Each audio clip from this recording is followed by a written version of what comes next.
Halo, bertemu lagi dengan Historical Linux. Di vlog kali ini saya akan menginstal sebuah distro bernama Voyagers Linux yang versi 24.10. Nah, ini adalah website officialnya. Ini adalah sebuah distro yang sudah dipoles dari Ubuntu. Websitenya sedikit tercampur bahasa Prancis. Nah, kita akan mencari ISO-nya supaya kita bisa menginstal distro ini dan mengetesnya ya. Nah, kita klik install, dia langsung bawa kita ke SourceForge dan langsung sebanyak 4,2 GB akan direct download langsung. Ini adalah file ISO-nya. Kemudian saya menggunakan program Ventoy untuk memflash ISO-nya ke sebuah flash disk. Ventoy ini adalah untuk membuat bootable USB drive, dan kalau kita menggunakan Ventoy kita nggak perlu memformat USB kita over and over. Jadi kita hanya perlu mengcopy file ISO-nya ke dalam flash disk, dan satu flash disk bisa mengcopy beberapa file ISO. Inilah kelebihan dari Ventoy dibanding program flash yang lain, misalnya Rufus atau Baleno Etchers. Kita jalankan program Ventoy-nya, kita colokkan USB, kita pilih dan kita klik install. Install ini sebenarnya memformat, mengkondisikan USB drive kita agar bisa kita copy dan dia menjadi bootable, memboot sesuai ISO yang kita copy. Di sini saya sudah ada dua ya. Yang satu adalah Blue Star Linux yang saya buatkan video minggu lalu. Nah, kemudian ini adalah system information dari CPU yang saya pakai untuk menginstal dan mencoba Voyagers Linux ini 4 GB. Ini adalah CPU restorasi, cukup jadul ya. CPU-nya G440 3.3 GHz, memori 4 GB, tapi dia sudah DDR4. SSD-nya hanya 120 GB ya. Sudah ada GPU. Nah, karena kita ingin melakukan dual boot, kita harus membuatkan sebuah partisi untuk meletakkan Linux-nya. Nah, di sini terlihat ada 3 device yang terhubung ya. Disk 0 itu adalah hard disk, disk 1 itu adalah sebuah USB drive yang kosong, dan disk 2 itu adalah USB yang tadi ada Ventoy dan ada ISO dari Voyager Linux. Di hard disk utama kita pecah, kita potong menjadi 40 GB untuk meletakkan Linux-nya. Karena kita ingin dual boot ya dan mempertahankan Windows-nya. Setelah semua sudah tersetting, kita tinggal restart, dan saya menggunakan dua USB drive. Yang satu itu untuk bootloader. Mengapa saya menggunakan ini? Karena setelah menginstal Linux kan saya hapus setelah saya buat konten. Jadi saya nggak perlu repot-repot memperbaiki lagi master boot record dari hard disk utamanya. Jadi saya bootingnya menggunakan USB drive ya. Kemudian kalau kita booting, kita atur agar BIOS-nya itu bisa booting dari USB. Nah, ini adalah menu Ventoy-nya guys. Kalau kita pakai Ventoy, inilah tampilannya. Terlihat ada 2 ISO yang bisa dipakai. Kita klik yang Voyagers dan klik pilihan pertama, dan sampailah kita di GNU group dari Voyagers Linux ini. Kita tunggu sejenak dan kemudian kita diberi pilihan mau langsung install atau kita mau try dulu. Saya klik try aja karena saya mau merecord. Nah, ini adalah live sessions dari Voyagers Linux-nya. Dia adalah GNOME ya. Nah, ini adalah GNOME desktop environment GNOME-nya. Nah, saya klik print screen dan dia sudah ada bawaan screen recorder, sehingga saya tidak perlu menginstal screen recorder seperti Simple Screen Recorder atau GPU Screen Recorder. Langsung kita lakukan installation. Kita memilih bahasa. Tetap saya menggunakan bahasa Inggris ya biar tidak bingung. Walaupun ada opsi bahasa Indonesia. Memilih keyboard layout menggunakan yang English juga, English USA. Nah, dia agak nge-lag. Lama sekali kalau kita klik continue ya, dia loadingnya lama. Jangan lupa kita masukin password wifi supaya bisa connect, Di sini saya tidak mau download dan update ya, karena ini ISO-nya baru 2 harian dirilis, jadi pasti masih baru. Dia tidak secepat ini. Nah, ini fase yang paling terakhir ya. Jadi dia tanya kita mau install di mana ya. Pilihan pertama adalah erase disk, sangat berbahaya kalau kita langsung continue ya, karena akan terhapus partisi utamanya. Jadi kita klik something else. Macam-macam aja bahasanya ya. Nah, di sini juga kalau kita pemula ya, mesti hati-hati dan belajar baik-baik, baca dulu sebelum kita installation untuk dual boot. Saya mencari free space yang 40 GB tersebut ya. Kadang-kadang namanya bisa berubah-ubah, tapi ini saya yakin adalah SDA4 harusnya. Nah, kita klik create partition, jangan lupa mount point-nya itu adalah garis miring seperti tanda directory. Dan di sini terlihat dia akan diformat sedangkan partisi lain tidak diformat. Kemudian device untuk bootloader tadi kita pakai USB yang kosong tadi, yaitu dev STC ya. Sekali lagi berhati-hati untuk menentukan partisi mana yang akan kita install Linux-nya. Nah, setelah semua udah confirm, sudah oke, kita tinggal klik continue. Dan setiap kali continue dia tidak secepat ini ya, videonya ada saya percepat. Kita memilih time zone dan kita memasukin username kita, historical Linux, nama komputer, Voyagers, password sesingkat mungkin ya, walaupun dia memperingatkan kita bahwa passwordnya itu pendek, dan kemudian tinggal kita continue dan akan langsung terinstall. Dan saya langsung skip, saya percepat, installation complete. Installationnya kira-kira 15 menit tadi. Dan kemudian kita beralih ke kamera HP dan kita restart. Pertama-tama saya mau mengecek Windowsnya aman tidak, dan ternyata aman. Berhasil melakukan dual boots ya, Windows 10 dan Voyagers Linux. Kita colokkan USB yang tadi sudah ada bootloadernya. Dan sampailah kita di Voyagers Linux versi 24.10 ya. Dan saya pijit tombol print screen, ada screen recorder bawaannya. Oke, ini adalah welcome menu dari Voyagers Linux. Dia tidak malu-malu mengatakan bahwa dia adalah dari Ubuntu ya. Jadi tidak dipermak habis, kata Ubuntunya pun dihilangkan. Jadi Voyagers ini masih menggunakan kata Ubuntu. Ini adalah genome-nya, dan masuk ke terminal, NeoFetch-nya sudah pre-install, terlihat kernelnya 6.11. Genome versi 47 sangat terbaru. Ini adalah bulan Oktober 2024 tanggal 19 ya. Terbaru. Nah, dia juga ada versi XFCE-nya. Tadi saya sudah logout dan saya masuk ke session XFCE. Di XFCE ini ternyata Simple Screen Recorder-nya tuh sudah pre-install juga ya. Saya sangat senang kalau distro itu pre-instalkan kita Simple Screen Recorder. Menurut saya ini screen recorder yang bagus, tidak ribet. Tapi dia masih kalah kalau merekam konten yang berat ya, maka saya nanti akan menggunakan GPU screen recorder untuk merekam waktu saya ngegame. Nah, ini adalah XFCE versi 4.18, memori terpakai 1,3 GB.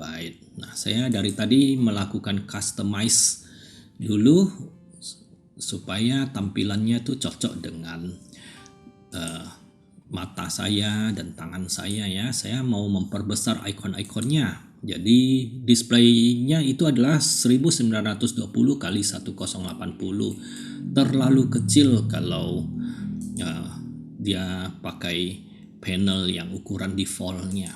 Lalu saya juga mencolokkan ini ke HDMI ya, dan beberapa kali audionya itu salah diportkan. Dia tidak otomatis port ke HDMI. Baik, eksplorasi, dia ada program radio ya. Asik sekali bisa dengerin radio langsung. Nah, seperti tadi saya bilang, sebenarnya saya tidak mendengar suaranya ya. Jadi saya harus masuk ke volume control Ini adalah Pavo Control dan mengalihkan portnya ke HDMI port, baru dia bisa terdengar gitu. Oke, ini masih program radio tadi dan tidak panjang-panjang ya, saya takut terkena copyright musiknya.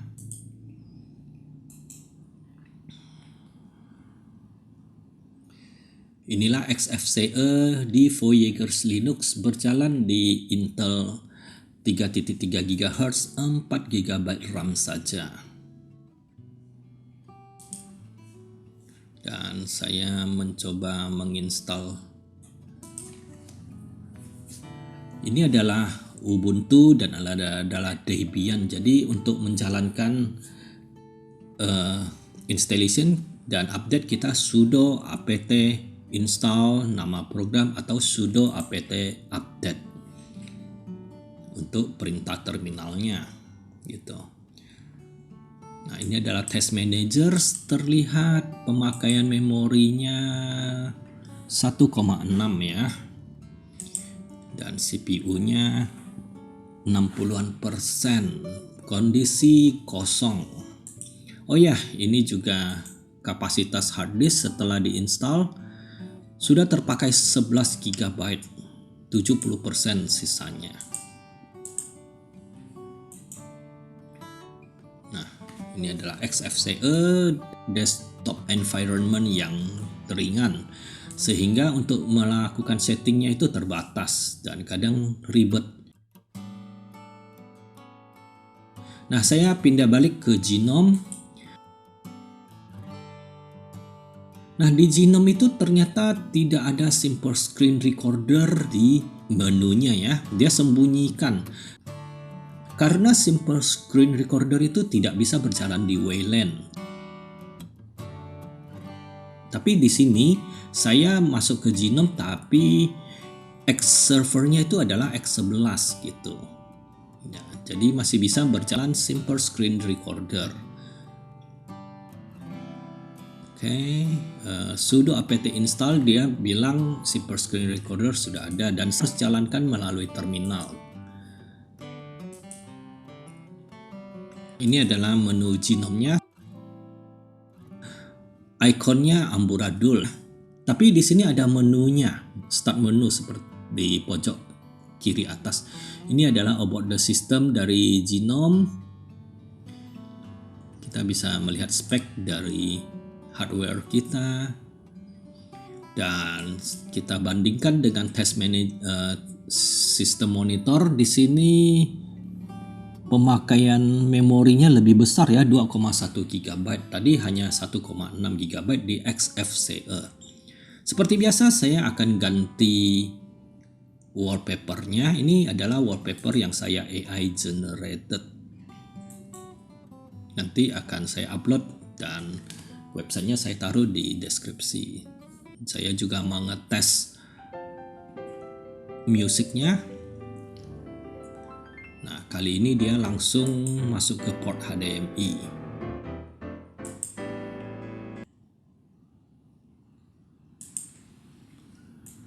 Saya juga ada membuat sebuah program Python ya, yaitu Mungil Fetch 2. Kalau di Debian dia harus dijalankan dengan Python 3. Mungil Fetch ini dibuat dengan ChatGPT seperti sebuah program sangat sederhana seperti NeoFetch. Saya sering membandingkan Mungil Fetch ini dengan NeoFetch untuk memeriksa spek distro. Kadang ada distro yang susah diinstal NeoFetch guys. Ya, ini masalah skill issue. Saya menginstal Symmetric karena saya melakukan vlog ini dari kacamata seorang pemula ya guys. Nah, ini adalah Symmetric. Saya senang ya kalau terminalnya itu sudah di bawah kontrol kita gitu. Kadang NeoFetch susah diinstal, Symmetric susah diinstal. Dan di sini Toilet juga sudah terinstall. Please subscribe. Toilet itu adalah program kecil untuk menulis huruf ASCII yang gede-gede ya. Nah, ini adalah program software. Kalau Gnome itu menggunakan software, kita bisa mencari aplikasi software di sini, menginstal, uninstall. seperti Play Store-nya di Android. Saya mencari emulator ya. Tadi ada PCSX Emul 2 PlayStation Emulator, itu tinggal diinstal di sini. Oke, mari kita mencoba Office-nya. Setiap saya membuat restorasi, saya akan mengecek Office-nya karena tujuan utama kita menghidupkan kembali CPU jadul adalah supaya bisa dipakai setidaknya untuk Excel ya. Ini adalah LibreOffice Calc, tadi adalah program untuk menghitung kasir. Ini adalah LibreOffice Draw. Setidaknya kita bisa melakukan layout, membuat banner, membuat konten ya. Ini dia membuka file Adobe Illustrator. Jadi LibreOffice Draw ini kompatibel dengan banyak program lain termasuk CorelDRAW. Nah, ini adalah LibreOffice Impress, PowerPoint-nya LibreOffice. Nah, ini adalah template yang saya download, free template ya. Jadi kita bisa mengajar les, kita bisa presentasi produk. Kalau kita menjadi agen asuransi, kita bisa pergunakan ini untuk bertemu klien. Thank you subscriber ya. Jadi LibreOffice berjalan dengan baik. Nah, saya juga akan mendemokan Brisket. Ini adalah program untuk membaca dan mendrafting bangunan seperti AutoCAD ya. Untuk mendownload Brisket ini kita harus masuk ke website nya. Kita harus membuat account dan kita hanya dapat program free trialnya karena Brisket ini adalah program berbayar. Saya sudah membuatkan videonya ya. Nanti bisa teman-teman lihat secara detail video khusus Brisket. Nah, dengan Brisket ini kita bisa 100% loading membaca file AutoCAD di Linux. Ini adalah sebuah terobosan ya, karena beberapa program CAD seperti LibreCAD, QuickCAD, QCAD itu nggak bisa membaca AutoCAD sampai 100% compatibility-nya. Nah, ini adalah file yang saya perbuat. Saya demokan. Kalau kita mau move, tinggal pijit huruf M, mirip dengan AutoCAD. Hanya kita perlu men-setting icon dan environment-nya familiar dengan AutoCAD yang kita pakai. Bahkan 3D-nya pun terbaca dengan sempurna. Jadi Brisket ini adalah alternatif bagi drafter untuk bekerja di Linux karena AutoCAD itu nggak ada versi Linuxnya ya. AutoCAD juga saya pernah coba jalankan dengan Wine itu nggak bisa gitu. Nah, tapi Brisket ini juga lumayan mahal, sekitar 80% dari harga AutoCAD ya. Nah, saya juga akan mencoba Wine. Wine-nya tidak pre-install ya. Susah sekali menginstal Wine, sangat tricky. Saya mencoba menginstal dengan software seperti beberapa distro yang lalu, dia tidak bisa berjalan, tidak bisa terinstall di software.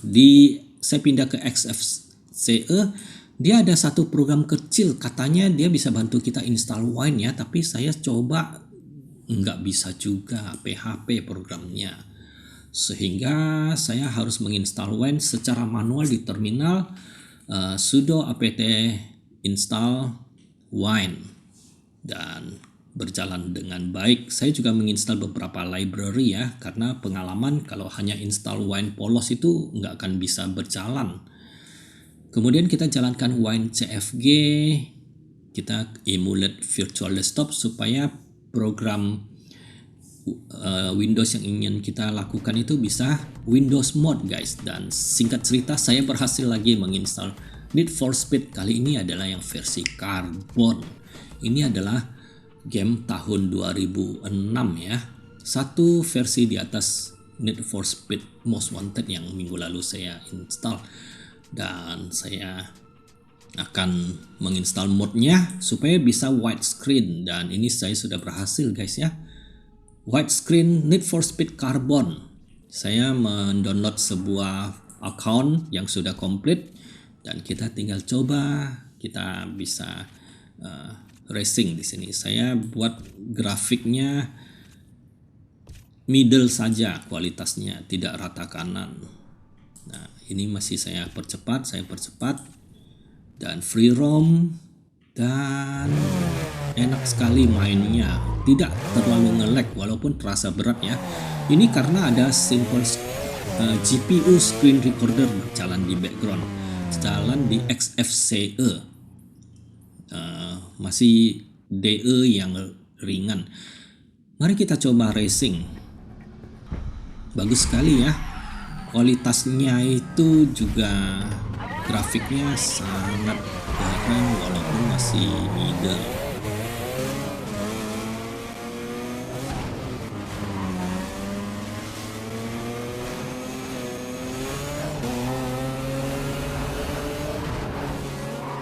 So, Need for Speed Carbon using Wine berjalan di Voyager Linux XFCE, dan sekarang saya pindah ke Genome. Saya penasaran apakah ada penurunan kecepatan. Ya, ada penurunan ya. Saya ada turunin sedikit kualitas grafiknya, dan ini adalah aslinya, tidak saya percepat nih. Tadi percepat sebentar. Masih bisa dimainkan dan dinikmati. Asik sekali. Jadi Genome juga bisa main Wine, program jadul tahun 2006 ya, Need for Speed Carbon. Kalau kita tidak menggunakan screen recorder, sudah ringan sekali dan bisa dinikmati. Nanti saya akan buatkan video terpisah lagi khusus menikmati Need for Speed Carbon ini. Gamenya sangat susah tentunya. Oke, ini asli ya, berjalan di Genome Voyager Linux, yaitu Ubuntu basicnya. Saya juga penasaran dengan PCSX2. Ini adalah PlayStation 2 emulator, dan saya menjalankan sebuah game namanya Juice 2 Hot Import Night, game ngebut-ngebutan juga, game racing juga. Walaupun gamenya tidak terlalu mewah dan heboh seperti Gran Turismo atau Need for Speed. Ini berjalan di XFCE karena saya tahu Genome pasti sangat berat ya, karena PCSX2 ini jauh lebih berat dari Need for Speed gitu. Nah, ternyata dia juga ada bawaan Neopets, dan logonya itu logo Debian ya. Sedangkan kalau Neopets itu logonya penguin. Nah, saya masuk ke DistroWatch, kita membaca sebentar. Seseorang bernama Rudolf Becherard mengumumkan merilis Voyager Linux 24.10. Dia mungkin developernya ya. Jadi Voyager Live itu adalah Ubuntu base lebih spesifiknya. Dia menggunakan XFCE dan juga menggunakan Genome ya. Itu menjadi sebuah polesan distro yang baru.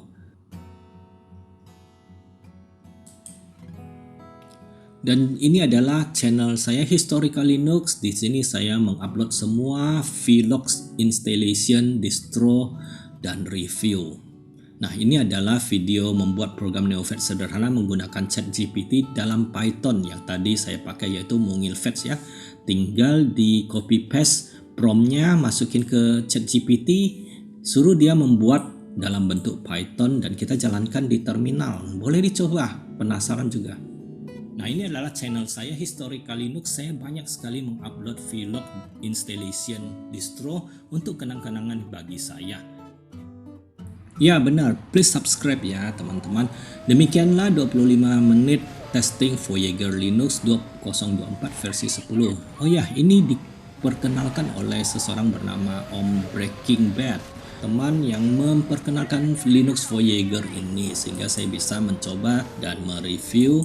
Kalau menggunakan laptop jadul 4GB masih bisa berjalan dengan baik Office-nya, bisa main Brisket untuk ngedrafting teman-teman arsitek, dan untuk bermain game setidaknya Need for Speed Carbon berjalan di Wine dengan lancar.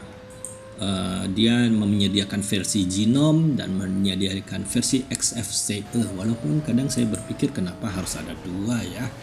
Thanks for watching and sampai bertemu di video yang berikutnya.